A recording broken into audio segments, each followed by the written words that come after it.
Bismillahirrahmanirrahim. Assalamu alaikum wa rahmatullahi wa barakatuhu. Thank you everyone for joining us. For anyone that's new here today, this is our regular Wednesday gathering. We're here every Wednesday and live on YouTube as well at 7:30. And I guess the main purpose of these gatherings are, we're all busy with our lives. We've got responsibilities. A lot of us work or are students. And obviously, other than the Salah or Jummah, other obligations, sometimes we find it very hard to remember Allah and dedicate some time specifically for Allah Azza wa Jal. So the whole point of this gathering is that there's allocated time in your calendar or schedule where we get together and you can join a community of brothers and sisters who together collectively remember Allah Azza wa Jal. And the structure of these gatherings are we begin with a nasiha, few words of advice. Today will be our Ustadh Tanim Zaman. A lot of you may know him from LinkedIn and now YouTube and TikTok as well. He's a successful entrepreneur, but also mashallah, one of our Ustadhs as well. Last week, if you joined us, he started a talk on lessons from the life of Maryam alayhi salam. And this week, inshallah, will be part 2 of that, a continuation.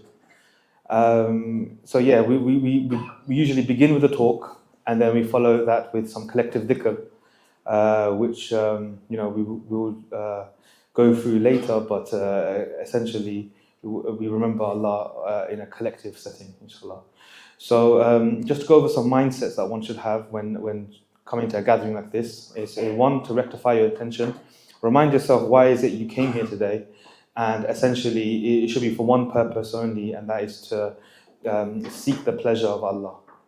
Secondly, the Mashayikh advise us to come to a gathering like this with an empty cup, come with an open mind, essentially. So, you may have heard certain things before, but you come with an open mind so that this is a wisdom in which one can really transform themselves from some of the advice given today. And finally, you direct the nasiha to yourself. So you imagine that it's almost like a one-on-one consultation, if you like, and if you think like this, then you can apply what is mentioned today and really, inshallah, improve self-improvement, inshallah. Without further ado, we're going to have our honorable brother Mahir, recite some words of Quran, and this is just to get ourselves into the correct mindset of this gathering, inshallah.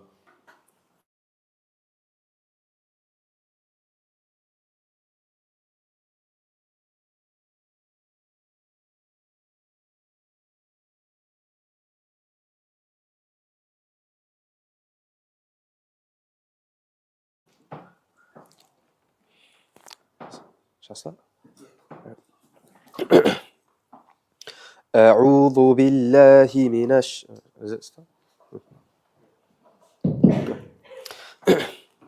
أعوذ بالله من الشيطان الرجيم. بسم الله الرحمن الرحيم. إذا زلزلت الأرض زلزالها وأخرجت الأرض أثقالها وقال الإنسان ما لها يومئذ تحدث أخبارها بأن ربك أوحى لها يومئذ تحدث أخبارها بأن ربك أوحى لها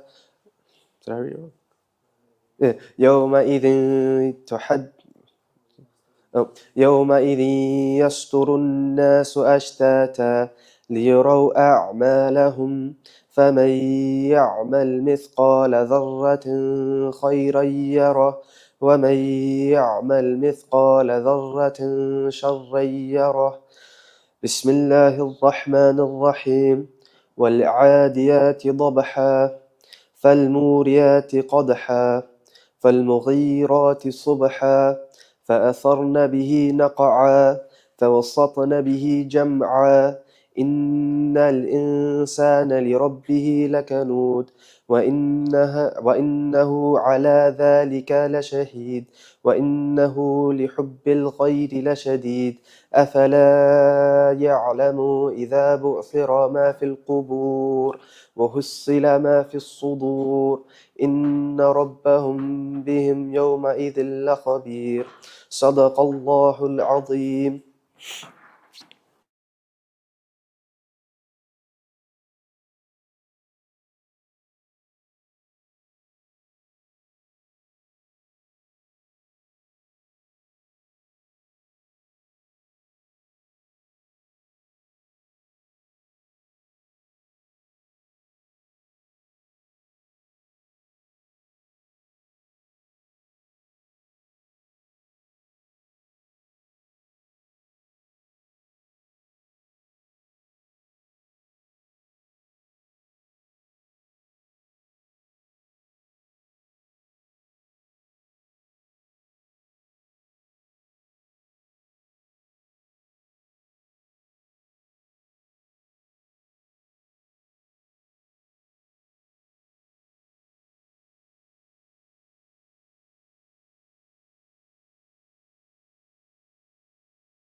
أعوذ بالله من الشيطان الرجيم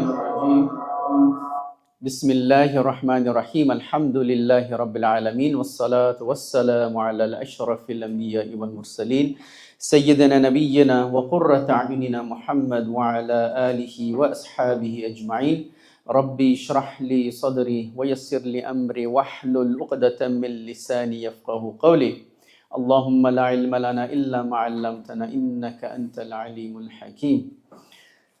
Assalamu alaikum wa rahmatullahi wa barakatuh. Inshallah, we'll begin with a short dua, and inshallah, we will then proceed with part 2 of our short series, inshallah. أعوذ بالله السميع العليم من الشيطان الرجيم بسم الله الرحمن الرحيم الحمد لله رب العالمين والصلاة والسلام على الأشرف الأنبياء والمرسلين سيدنا نبينا وقرة أعيننا محمد وعلى آله وأصحابه أجمعين ربنا آتنا في الدنيا حسنة وفي الآخرة حسنة وقنا عذاب النار اللهم إني أسألك العفو والعافية في ديني ودنياي وأهلي ومالي اللهم اغفر لنا وارحمنا وتب علينا يا مولانا ربنا ظلمنا أنفسنا وإن لم تغفر لنا وترحمنا لنكونن من الخاسرين يا رب العالمين.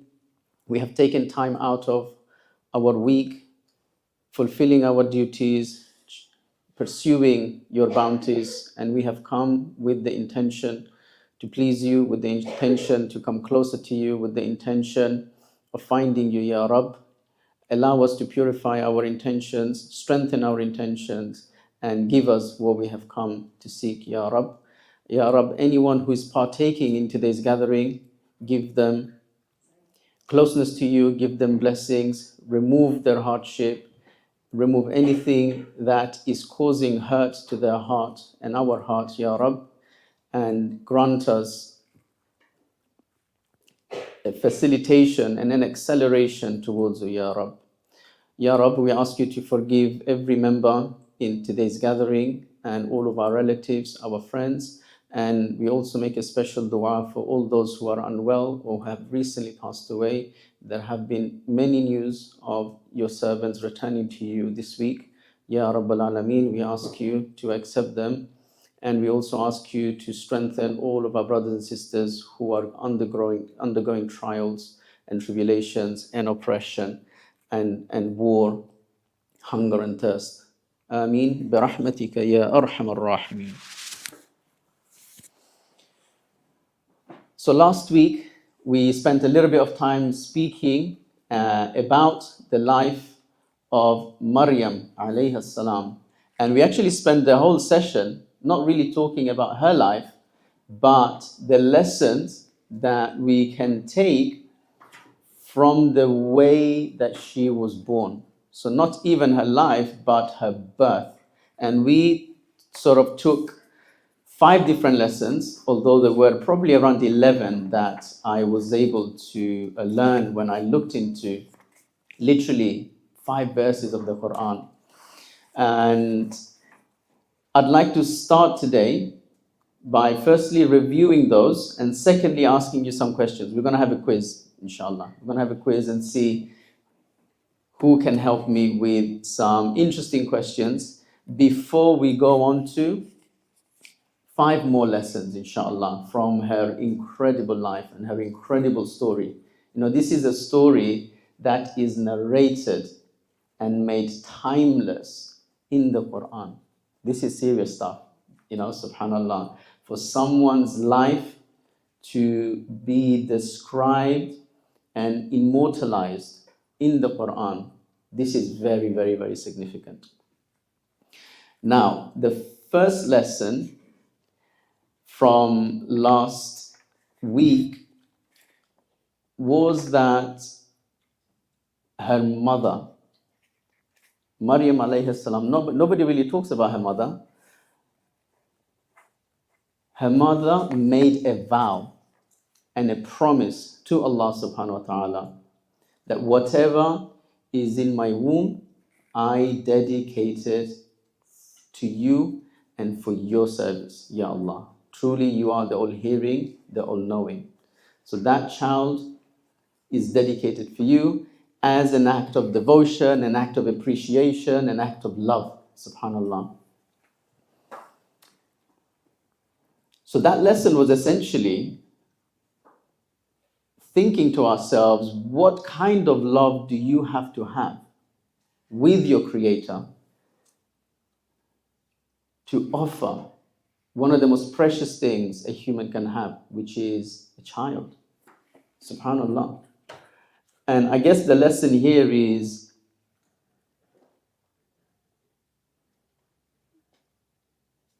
what is it that I love the most in my life? Is my love for my Creator greater than everything else? And if it isn't, then we should try and take some steps towards that. The first step is actually to identify what is at the core of my heart, subhanallah. And for all of us, the answer will be different. For some of us, it's going to be maybe a child. For some of us, it may be a parent. For some of us, it may be a business. For some of us, it may be a PlayStation. For some of us, it may be football. For some of us, it may be food. All of us may have something that is occupying our heart right now, taking a lot of space and not paying us any rent. So we need to get rid of it and inshallah bring he who deserves to be at the core of our heart, which is Allah subhanahu wa ta'ala. The second lesson, again, I want to make sure I'm not spending the whole, doing a very heavy summary, but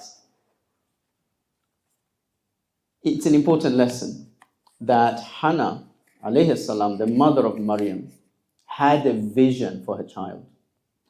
She had a vision that this child, even before the child arrived, was part of a vision. And that vision was obviously one of the most noblest visions that you can have. Now, we don't necessarily need to do the same, but maybe as Muslims living in the West in 2024 now, very soon, what vision can we have for our children? What vision should we have for our children? And I think at the very least, we should have a vision for them to be successful in the purpose for which they came on this dunya. And that may not necessarily mean becoming a doctor. That may not necessarily mean becoming a famous footballer. That may not necessarily mean having a beautiful house and a wonderful marriage. Because the purpose of our life is none of those things. So that this is a lesson for us to step back for a minute and think, okay, what is the purpose for why a human comes into this dunya?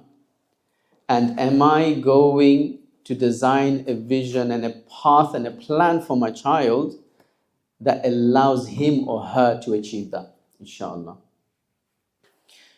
Now I'm going to put the notes from last week away because I don't want to do injustice to the 5 lessons that we will try to cover today. So let's start with that quiz, inshallah. I can see many participants here. I can see some champions over there. So let's see. First question is a difficult one, actually. How are Maryam alayhi salam, and Zakaria alayhi salam, how are they related to each other? That's something I had to Google down. Not many people know about this. I had to look it up. I don't expect anyone to know, to be fair. I'm just asking it because it's going to be a learning. But can you guess how were they related? Was there a relation, family relations in any way? Correct. So there is actually a slight difference of opinion, but Imam Qurtubi says that Prophet Zakaria alayhi salam was the maternal uncle, Khalu, of Maryam alayhi salam. So he was the husband of the sister of Hannah.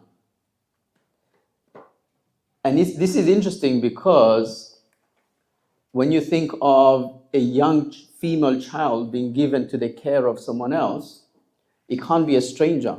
It can't be a man who's a stranger. Yes, he may be a prophet, but even then, it makes sense for there to be a relation, mashallah. Next question, this one everybody should hopefully be able to answer is, where did she live? Maryam alayhi salam, where did she live? And I'm leaving this open. You can tell me the city, you can tell me the specific place where she's known to have lived. Yeah. Not quiet.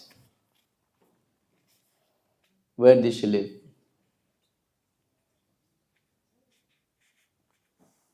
Okay, good. You sure? Huh? No one said it yet. So this is actually good because it shows many of us don't really know a lot about Maryam alayhi salam. And she lived in Masjid al-Aqsa. She had her own chamber in Masjid al-Aqsa. So that means that she lived in Jerusalem. We don't know exactly if she was born there, but we know that she lived in Masjid al-Aqsa, Bayt al-Maqdis. So if you go to Masjid al-Aqsa today, you can actually see the mihrab, which is mentioned in the Quran.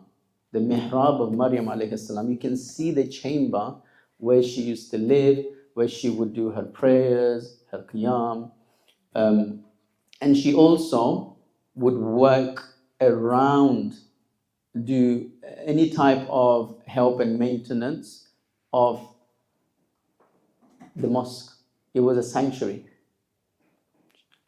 Even here, where we have, literally we're here for a couple of hours a week, there's a whole team taking care of everything, right? Set up, clean up, moving things in the right place. Even a sanctuary has a lot of things to do to maintain it and to keep it suitable for people to come to do what they need to do, inshallah. Okay, this one I may have spoiled, but what was her mother's name?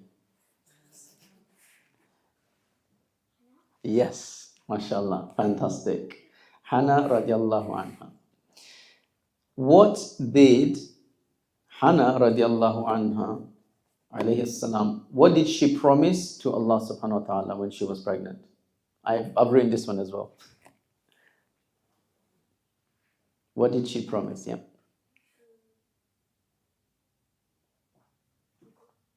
No problem.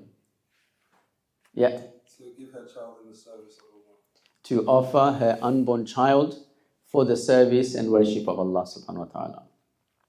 And this is where we can actually take the first lesson today, because she had this incredible gesture and act of devotion.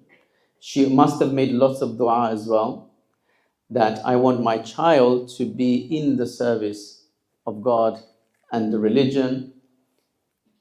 And then she gave birth to a girl.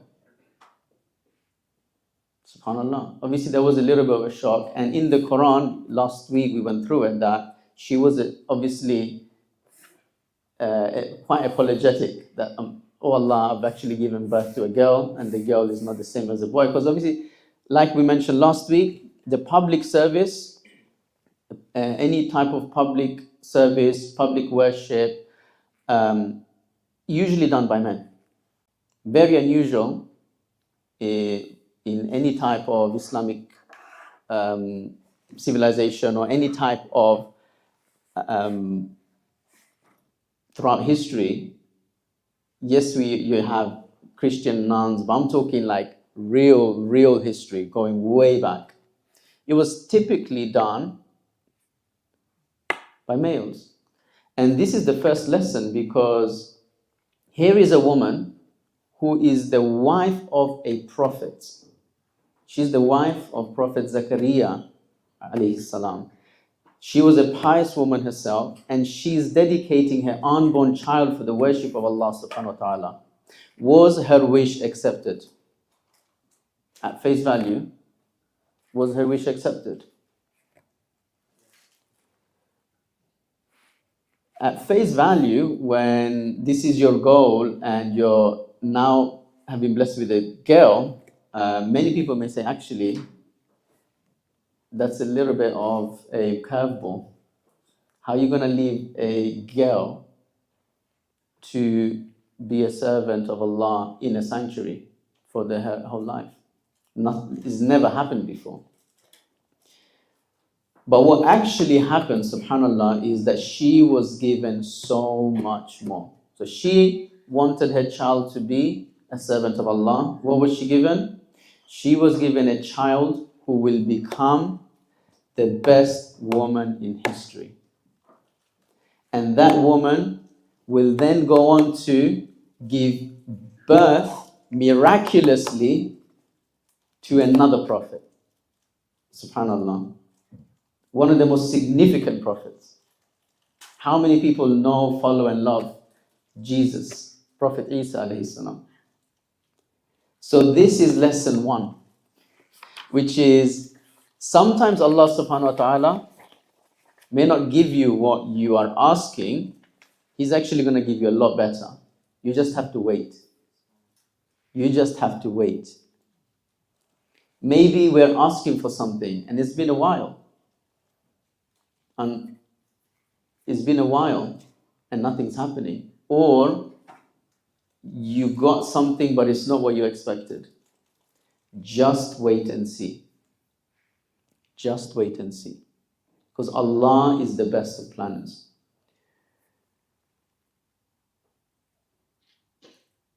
Lesson 2, inshallah. So, from what we know in the Quran, and everything I'm saying to you is directly from the Quran. I didn't look at any ahadith or any commentary on just Quranic verses. We know that she lived in a mihrab. And this mihrab is described as being makanan sharqiyya, in a place very east. So it's very far away from the entrance of Bayt al-Maqdis. So this is like a very secluded chamber in a corner of this sanctuary, Bayt al-Maqdis. And in the Quran, we hear that while she's standing in prayer, as she used to do for probably majority of her day, majority of her life, an angel comes to her. Which angel do you think this might be? It starts with a G. Jibril. Yes. Angel Jibril comes to her appearing as a beautiful, perfectly formed man. It's a handsome guy. Imagine she is in her room doing a thing and a handsome guy suddenly shows up.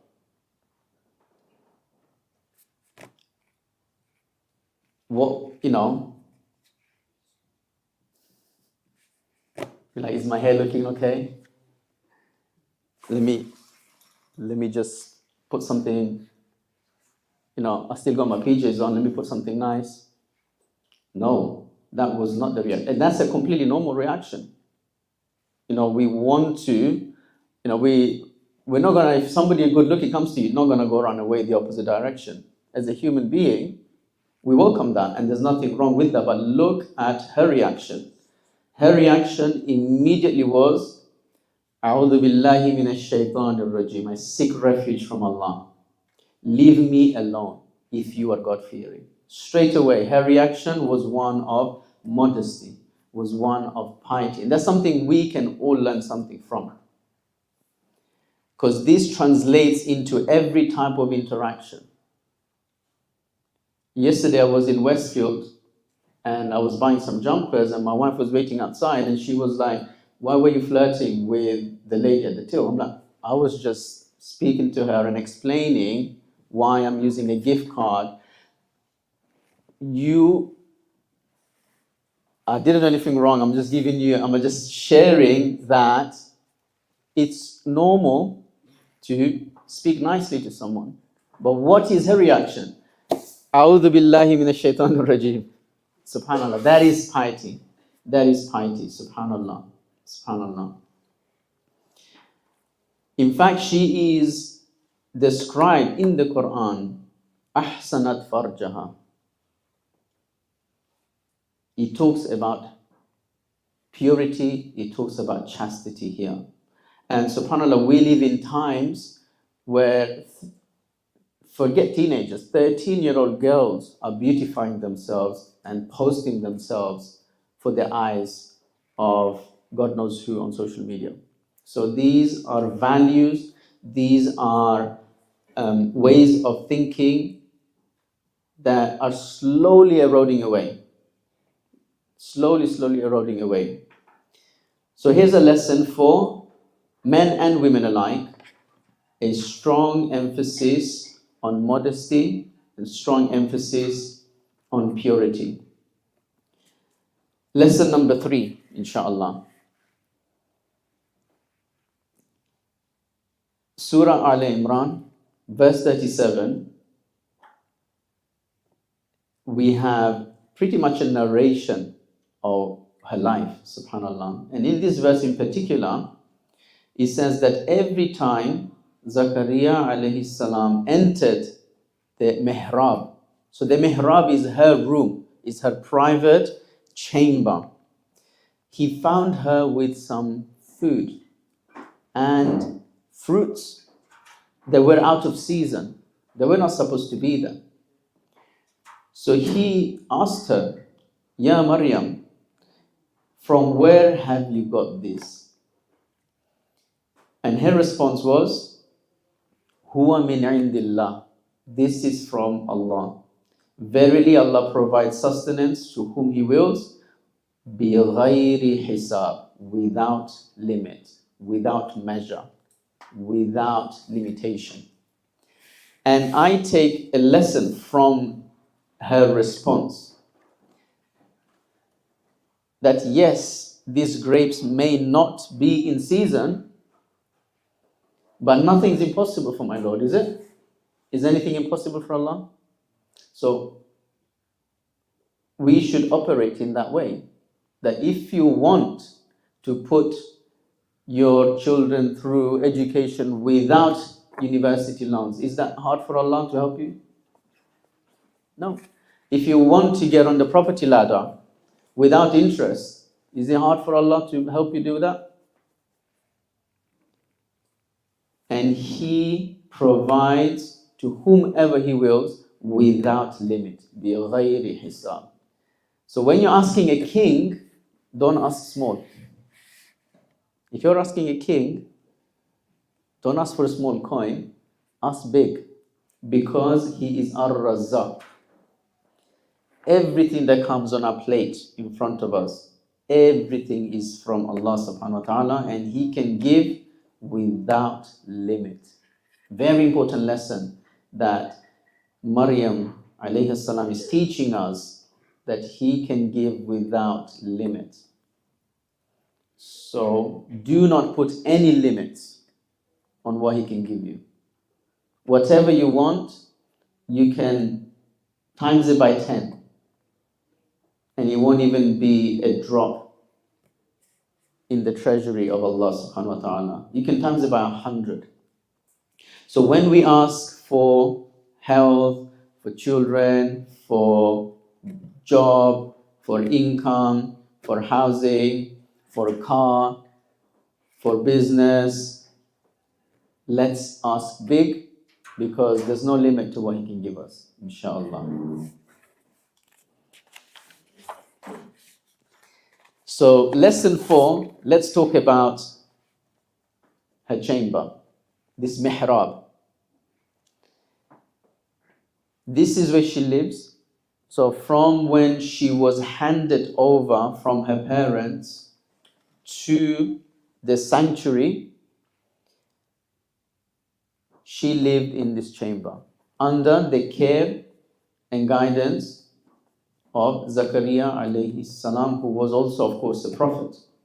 So this is her dedicated quarters. This is her place of solitude, of worship. And like I said, it's described as basically the furthest part of the mosque. Very secluded. On top of that, this mihrab had a screen, just like we have a screen right here.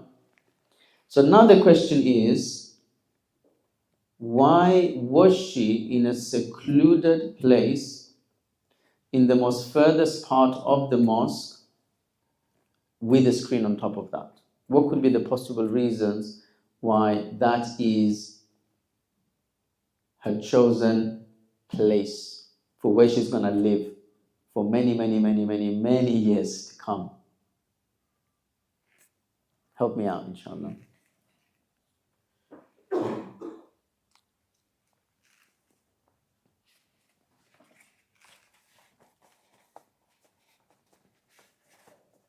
Some may say for privacy.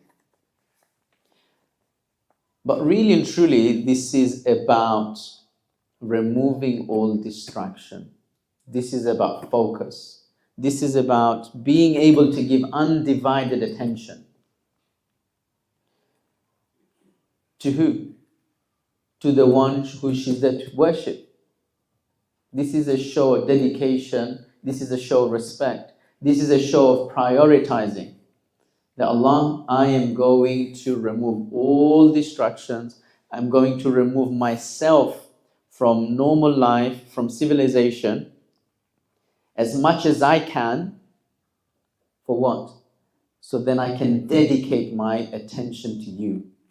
Now, I'm not suggesting that that's the lesson that we take, that let's all go to a cave, or let's all find a chamber somewhere and start, give everything up. That's not the lesson here. The lesson here is, can we maybe take a little bit of that respect, dedication, love, and bring it into our busy days, busy lifestyle, busy schedules, time and places which are exclusively for Allah subhanahu wa ta'ala.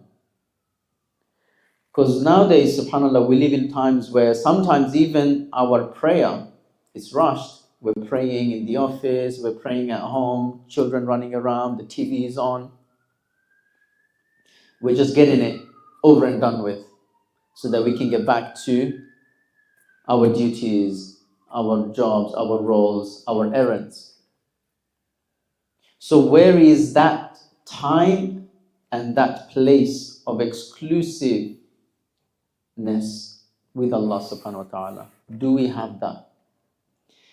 A time and a place where we get to have that one-to-one, Will we get to thank Him properly? Will we get to cry to Him?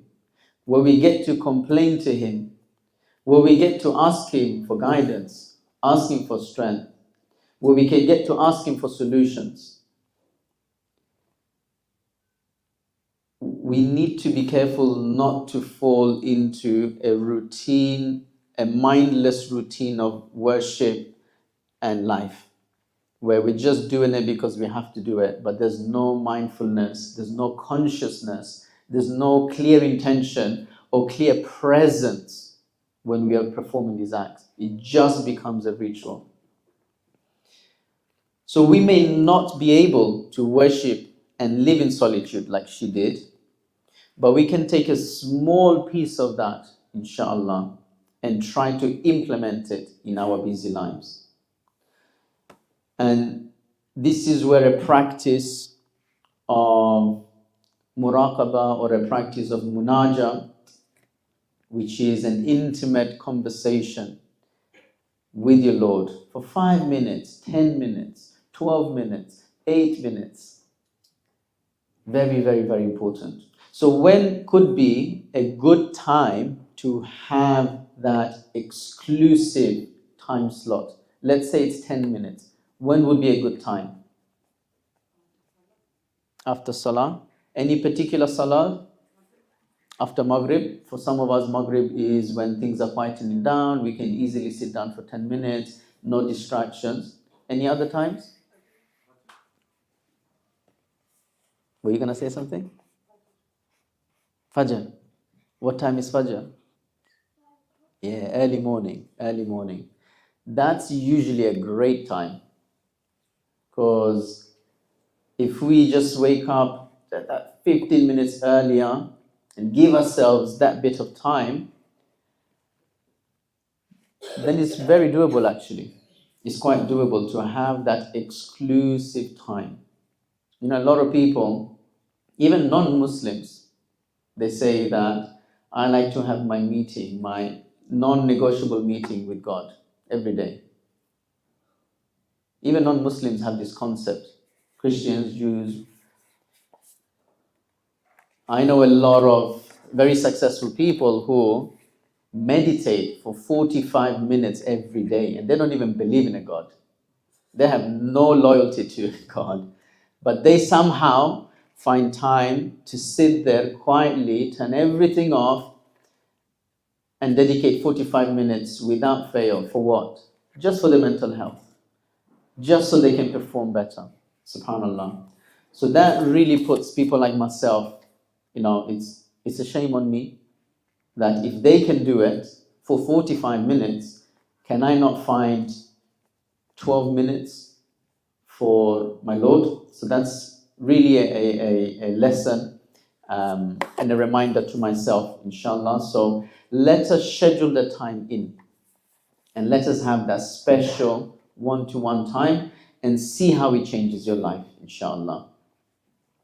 Now for lesson 5, I picked a really interesting, unexpected lesson, subhanallah. So in Surah Maryam, after the verses, so the story, by the way, the story of Maryam alayhi salam is found in 2 different surahs. One is Surah Al Imran, which is her family. Al Imran is the family of Imran, and that's where she's from. And the other surah, obviously, Surah Maryam. Now in Surah Maryam, there's a description of how she miraculously gave birth. There's a description also of how the angel came to her to give her good news of a pure son.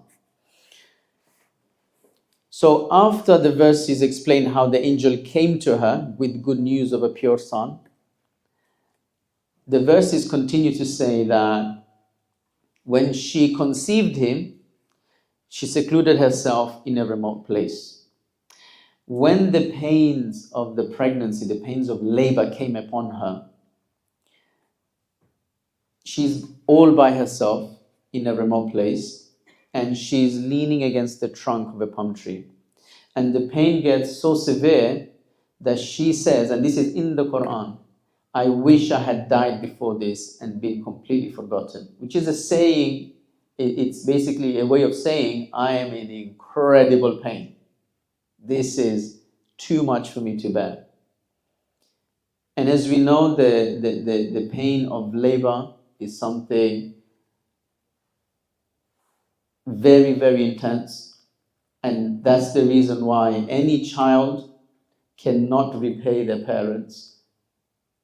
They can't even repay one contraction, forget everything else. One painful contraction of the mother, forget everything else. SubhanAllah.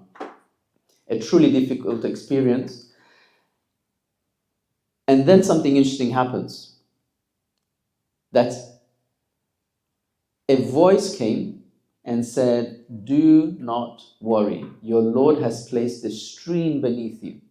So now suddenly there's a river underneath her, subhanAllah. And the next verse is very interesting. The same voice is telling her, shake the trunk of the palm tree towards you. So shake it, and it will drop ripe dates by you.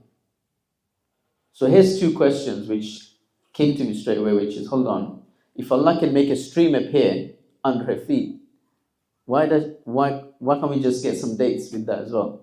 Why does she have to shake the tree? The second thing is, have you guys ever seen a palm tree? How big they are? Do you really think you can shake the trunk of a palm tree? The trunk is like this wide. This is not a bush. We're not talking about a bush. We're talking about the trunk of a palm tree which has ripe dates. And the dates are in clusters. It's not the sort of thing that just falls when you shake it. SubhanAllah. So where's the lesson here? The lesson is that it made no sense. You're telling me to shake a tree and then dates are going to fall. The lesson here is that sometimes we just need to do our part. Allah will do the rest. It doesn't need to make sense. And that is part of faith. That it didn't make sense, she did it anyway. And Allah subhanahu wa ta'ala did the rest. Because in life, many things may not make sense. But we just have to do them and let Allah subhanahu wa ta'ala do the rest. You know, they say that if you do istighfar, your wealth will increase. Doesn't really make sense. To me, it doesn't. But guess what? I'll do it, inshallah. I'll let Allah do the rest. Allah can do the rest. I just need to do my part. It doesn't need to make sense. They say that charity increases wealth. Mathematically, it makes no sense. Let's be real. But we still do it with full iman on our Lord, who's the master of the universe, and then we watch Him give us tenfold back. They say that you have to, if you want to change your condition, you must change what's within yourself. Again, it doesn't really make logical, perfect sense. They say that if you sacrifice something haram for His sake, He will replace it with better. All of these things require faith, require tawakkul, require strength of iman, that I am going to do my bit, whether it makes sense or not. I will let Allah subhanahu wa ta'ala do the rest. And that is a show of faith. That is a show of faith. And that wraps up the 5 lessons I wanted to share. Inshallah, I hope that they have been practical enough and digestible enough for us to be able to maybe start implementing a few of these, inshallah. So we ask Allah subhanahu wa ta'ala to give us tawfiq to understand these lessons. And these are just 5 among probably 500 lessons we can extract from this incredible story, from this incredible human being. So may Allah give us tawfiq to understand, absorb, and practice, inshallah. And may we benefit from the incredible, timeless example of the best woman who has ever lived in the history of mankind, and may all of our families take inspiration from her example, and we look forward to meeting her in the hereafter, inshallah. Barakallah fikum. I think I'll take it, if there are any questions, we can do that, and then inshallah we'll move on to the rest of the program, inshallah.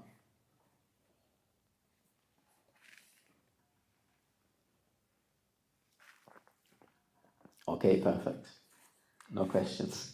I'm obviously not an expert on this particular topic, so inshallah I encourage you to go. There's a lot of information out there, there's a lot of lectures out there, there's books written on her life, there's so much treasure to take, subhanallah.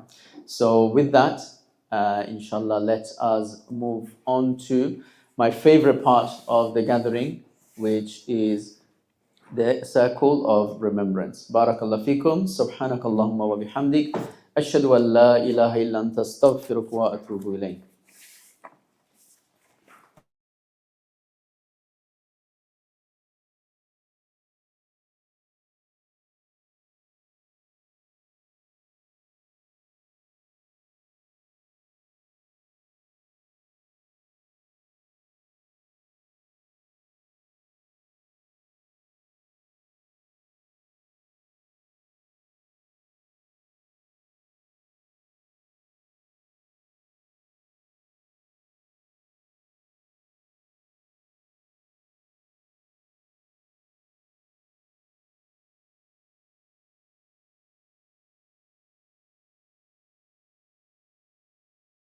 Assalamu alaikum warahmatullahi wabarakatuh. So, well done for making it today. And everyone's on holiday in mode at the moment. So, I think most people here have done the dhikr before. But for the benefit of the few that are new today, this is a group dhikr that is performed loud. Unfortunately, some people, as soon as this is mentioned, they get alarm bells. I thought this was an innovation or a bid'ah. Rest assured that this gathering is under the supervision of Sheikh Ahmad Dabagh and his students, of which we have Sheikh Ammar Shankiti, we have Sheikh Muhammad Mahmoud, who are, Sheikh Ammar Shankiti is a heavyweight in Sharia and Islamic sciences, and so is Imam Sheikh Imam Muhammad Mahmoud. So this is a practice that is governed, that is sanctioned by the practice of the Prophet ﷺ, his Sahaba and the pious predecessors. So there's nothing to worry about whether this is an innovation or not. This is something more of a modern phenomena where things that for a millennium have been commonplace, for some reason are alien. But rest assured, this is not nothing to worry about. There are several evidences that can be presented. If you are interested, we can share them with you later.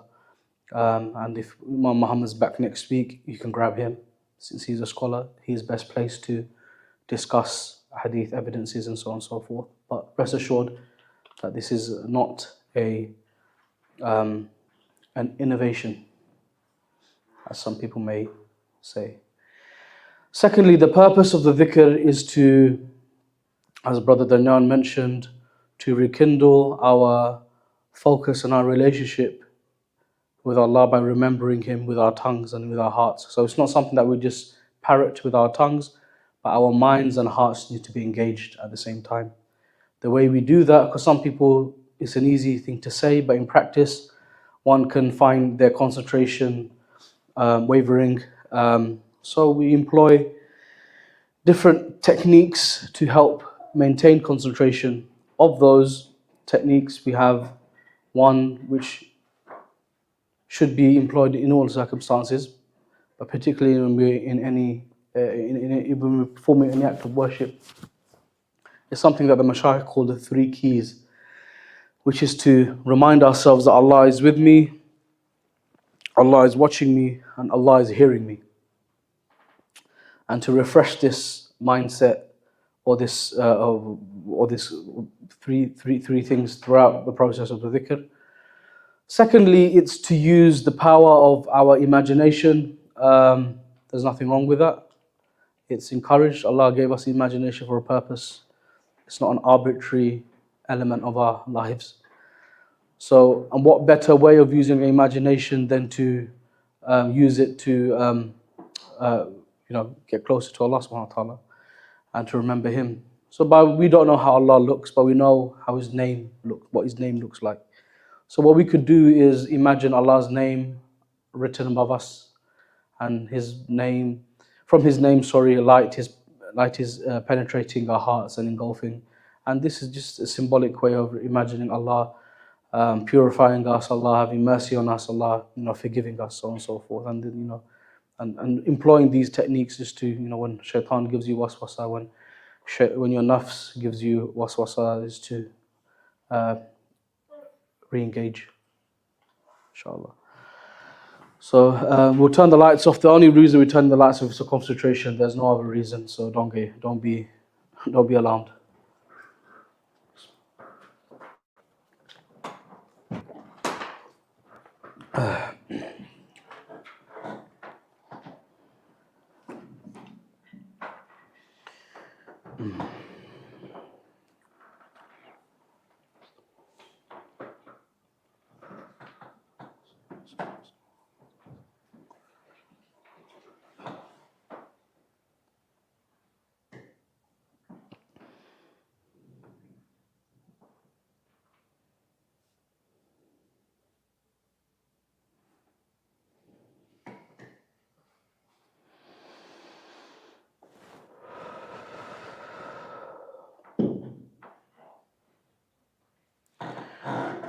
أعوذ بالله من الشيطان الرجيم.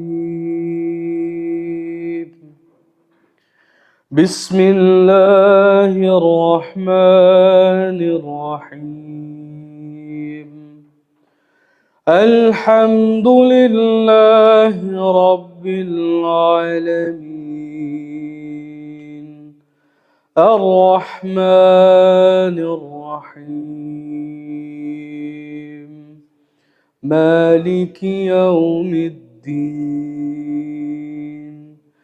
إياك نعبد وإياك نستعين. اهدنا الصراط المستقيم. صراط الذين أنعمت عليهم غير المغضوب عليهم ولا الضالين.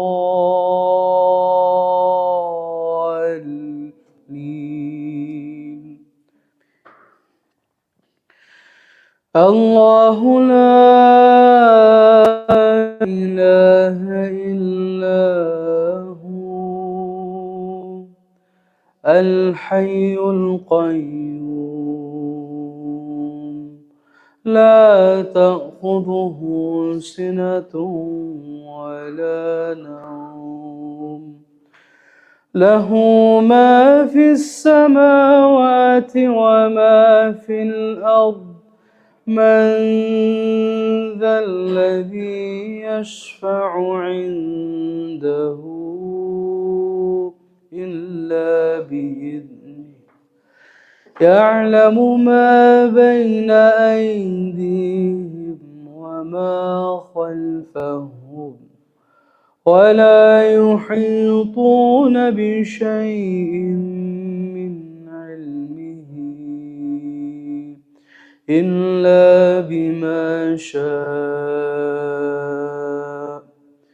وسع كرسيه السماوات والأرض ولا يؤوده حفظهما وهو العلي العظيم. إن الله وملائكته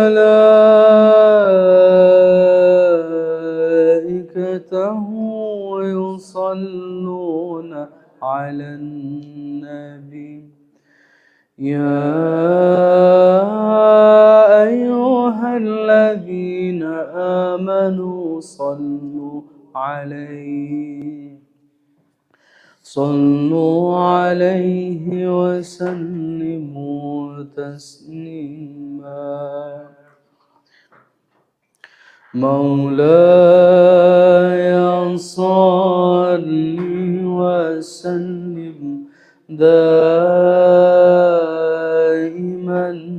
أبدا مولاي صل وسلم دائما أبدا على حبيبك خير الخلق كلهم على حبيبك خير الخلق كلهم محمد سيد الكونين والثقلين والفريقين من عرب ومن عجم مولاي صل وسلم دائما أبدا على حبيبك خير الخلق كلهم هو الحبيب الذي ترجى شفاعته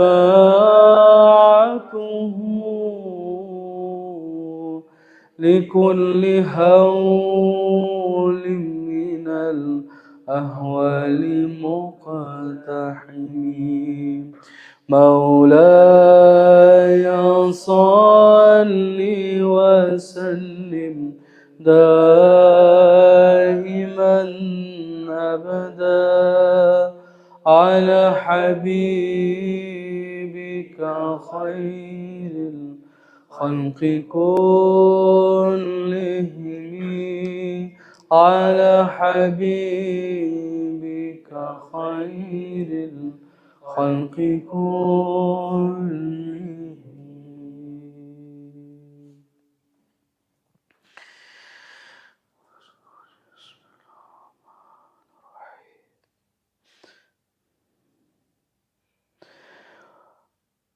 فاعلم أنه لا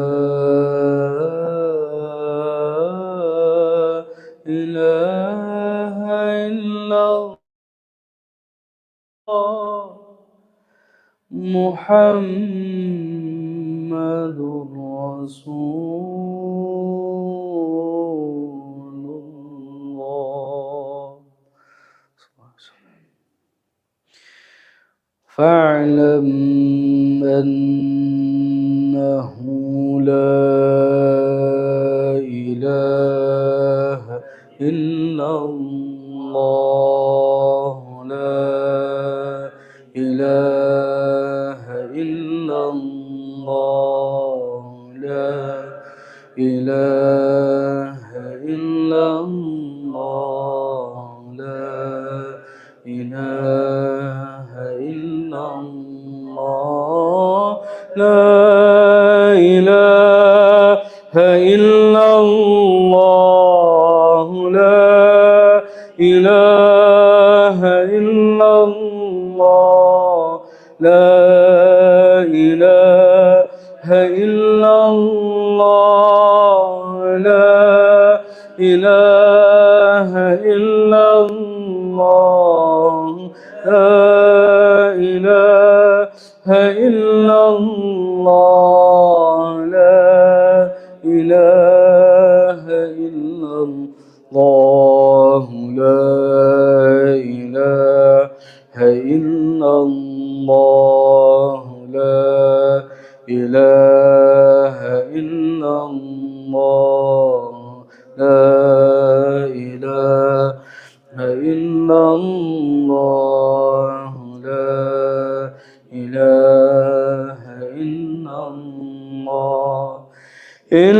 الله إلا الله إلا الله إلا الله إلا الله إلا الله إلا الله إلا الله إلا الله إلا الله إلا الله إلا الله الله الله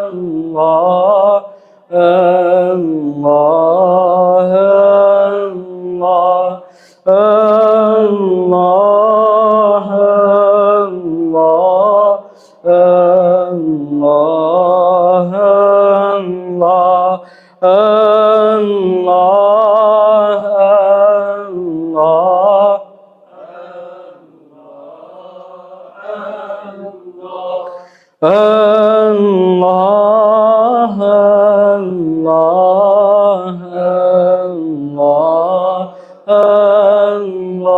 الله الله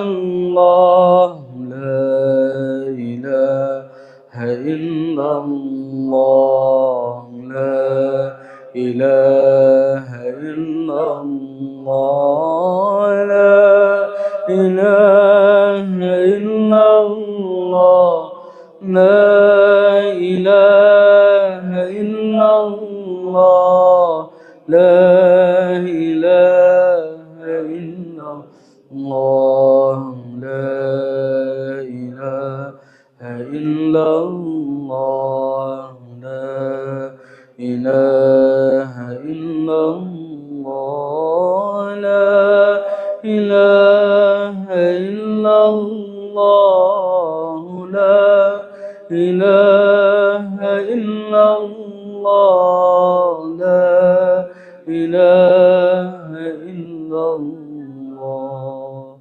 لا إله إلا الله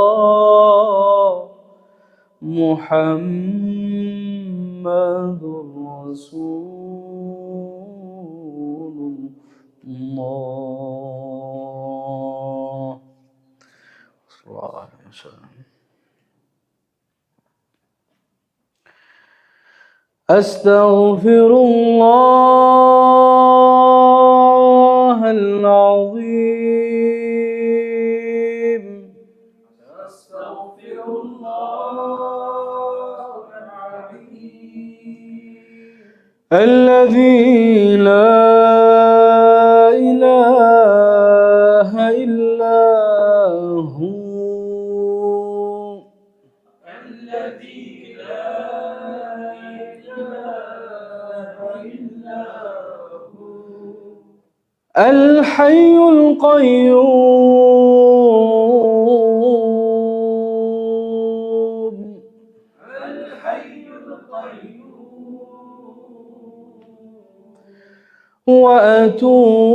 وأتوب إليه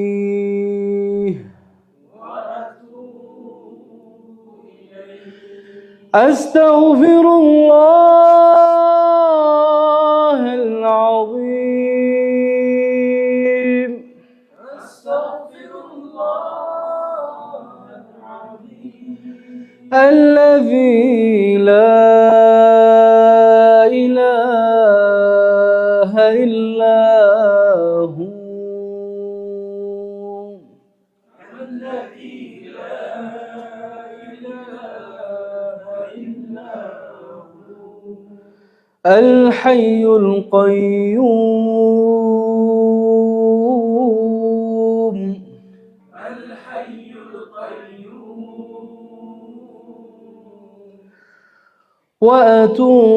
وأتوب إليه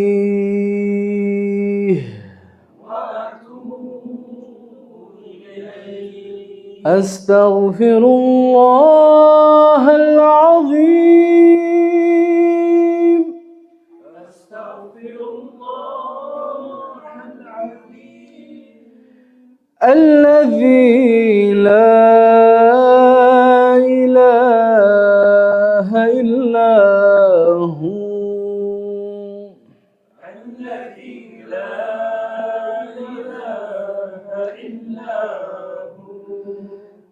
الحي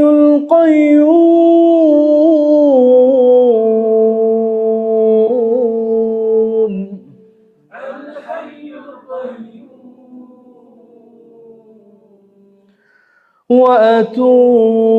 وأتوب إليه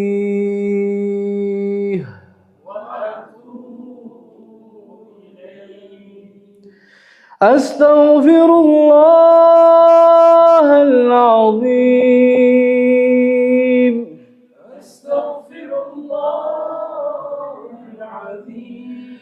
الذي لا إله إلا هو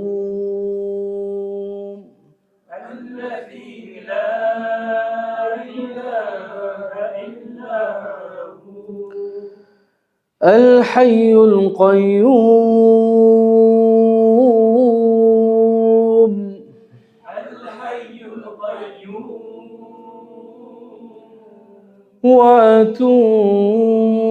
وأتوب إليه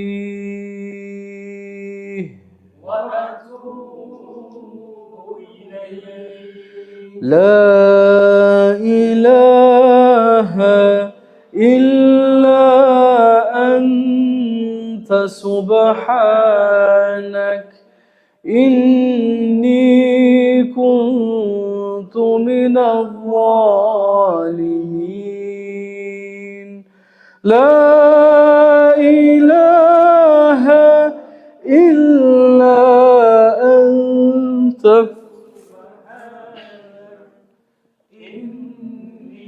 كنت من الظالمين لا إله إلا أنت سبحانك إني كنت من الظالمين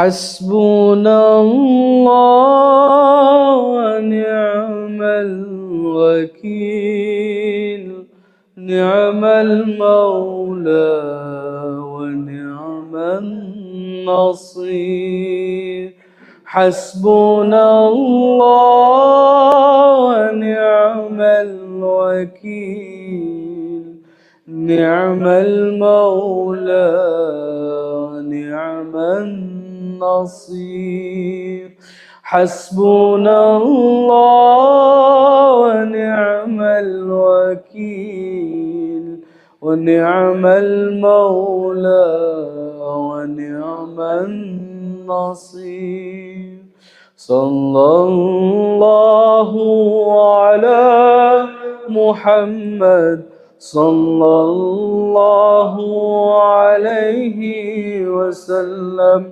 صلى الله على محمد صلى الله عليه وسلم صلى الله على محمد صلى الله عليه وسلم صلى الله على محمد صلى الله عليه وسلم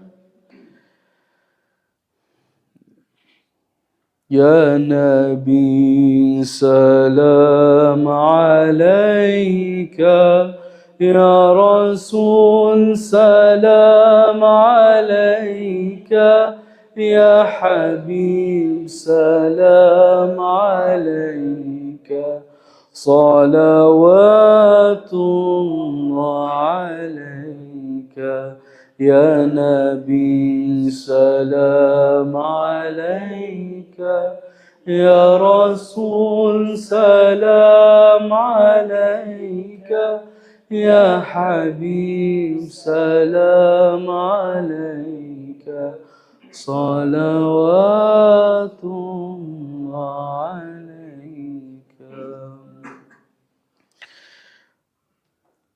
وهو الغفور الودود ذو العرش المجيد ذو الجلال والإكرام وهو الغفور الودود ذو العرش المجيد ذو الجلال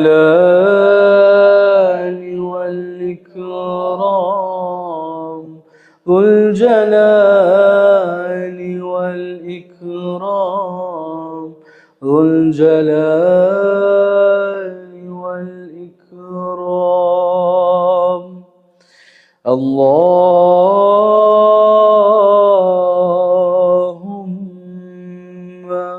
صل على سيدنا ومولانا محمد وعلى آله وأصحابه وسلم اللهم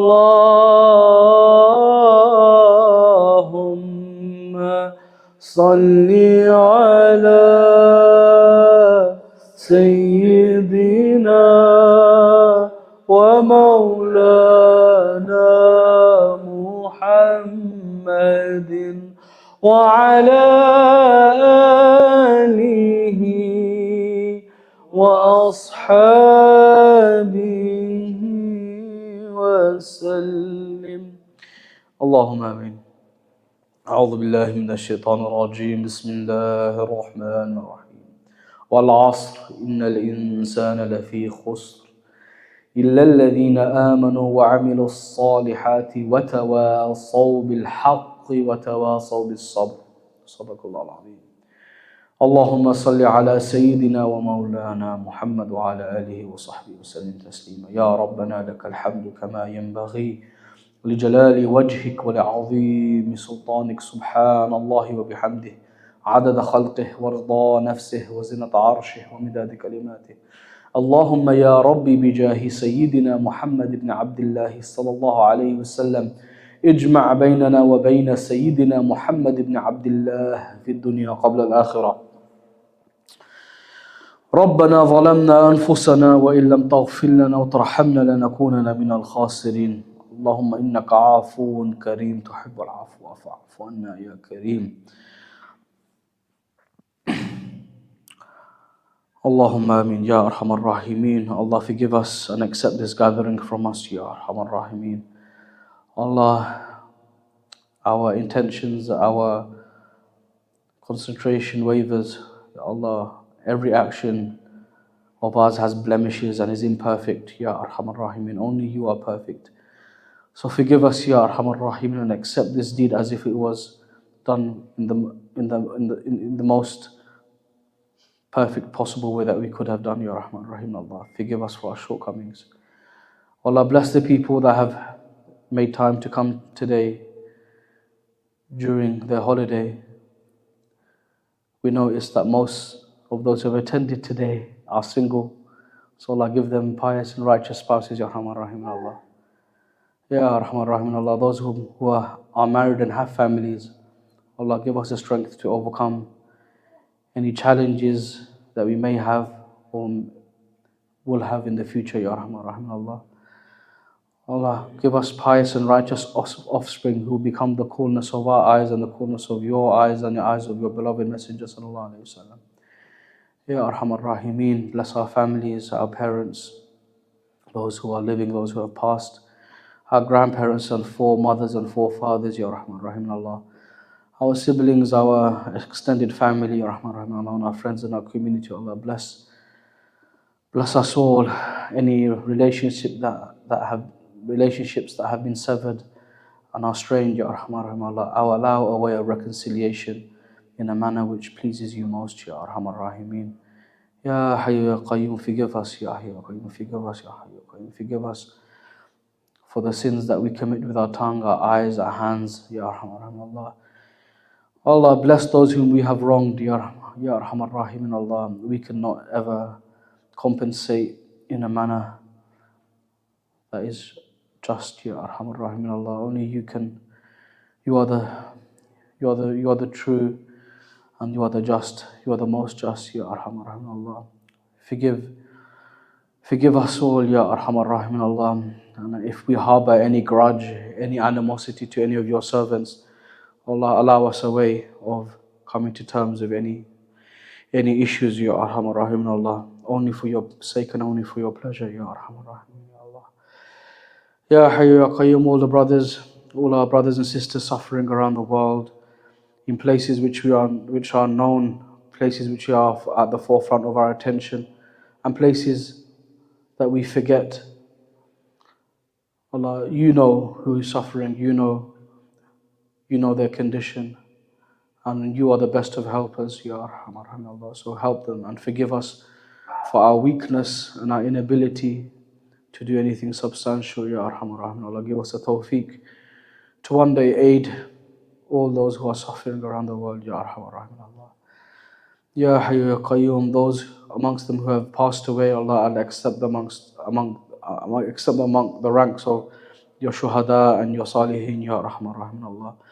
And those who are living, Allah, give them sabr, Ya Rahman Rahim Allah. Verily you have mentioned that you do not burden a soul more than it can bear. And we can see before our eyes that they are truly forbearing believers, more than that we could bear, Ya Rahman Rahim Allah. Bless them and increase them in this life and in the next, Ya Arhamar Rahim Allah. Ya Hayyu Ya Qayyum, allow this gathering to continue to benefit the locality and others around here, Ya Arhamar Rahimin Allah, Muslims and non-Muslims. Allow it to grow, allow the organizers' intentions to remain pure and only for your sake, Ya Arhamar Rahimin Allah. Bless everybody involved. Anyone who sits here and all the brothers and sisters involved in the background, truly they are the ones who are sacrificing their time and energy. And you recognize, the people don't need to recognize, you recognize and you know, Ya Arhamar Rahim Allah, and that is enough for us, Ya Arhamar Rahim Allah. Allah, we thank you, and we could never thank you how you ought to be thanked and recognized, Ya Arhamar Rahim Allah. فصل على سيدنا ومولانا محمد وعلى آله وصحبه وسلم تسليما سبحان ربك رب العزة عما يصفون السلام على المرسلين آمين.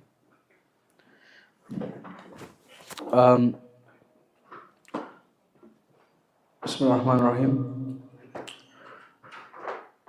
So for those who are here for the first time, we teach something called the path of purification here, where we can give an introduction, but in a nutshell, it's a systemized methodology how one can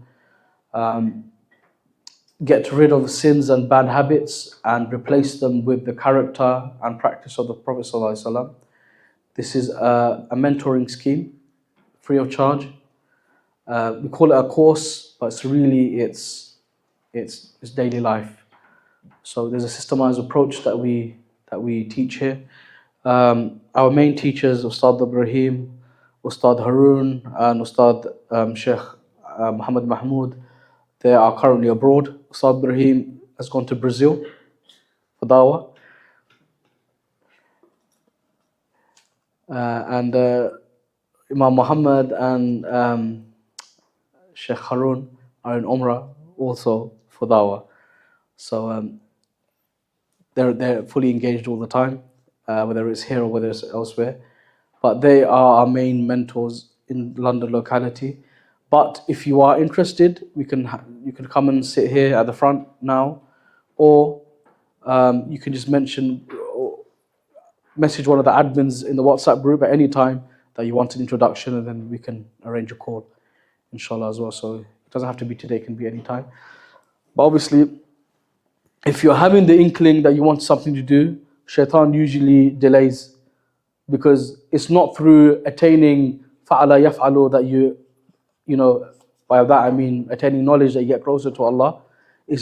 Knowledge is a very important aspect of our relationship with Allah. Everyone should have at the very basic level, basic fiqh, basic aqidah. But beyond that, getting closer to Allah is about practice. So, you could know the Quran back to front, but if you're treating your family poorly, if you're treating yourself poorly, then are you actually reaping the benefits of that knowledge? No, we're not. So that's the asal, that's the point. So don't allow shaitan to delay a decision to speak to somebody. I know if you're busy, then obviously you can, but you can at least mention to me or Daniel or Adnan or Tanim or Ustadh Tanim or any of the brothers here and any of the sisters here. We have, sorry, I've got bad eyes. We have sisters there. Just put your hands up. Can't really see. Yeah. So if you mention to any sisters, if you are interested, don't allow shaitan to block that interest by delaying it, because shaitan does that. Truly, this is where change happens. Change doesn't happen, listening to lectures and attending classes. This is part of change, but it's not the actual change. So alhamdulillah, everybody else is here. As you can see, it's a bit quiet today. It was a holiday period. Most other people have started that purification journey, alhamdulillah, and then it's what you make of it, essentially. So the ball's in your court. It's not full on. It's how you want to take it, because ultimately it's up to you and I how that relationship with Allah is only up to. No one could force us to have a relationship with Allah. It's only we can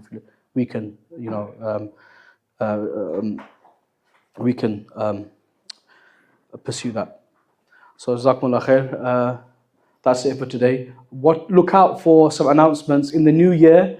We'll be having inshallah, the plan is to have a slightly longer session where there'll be a longer program for friends and family and public to come on the topic, something along the lines of New Year, New Start. There'll be food served as well. So for those of you who came to our iftar gathering last year, or not this year, in Ramadan, something like that. So it'll be more of a social gathering, inshallah. So you're all invited to that. So look out for announcements. Jazakumullah khair. Subhana rabbika rabbil izzati amma yasifun wa salamun ala al mursalin. Alhamdulillah. Thank you. Take care.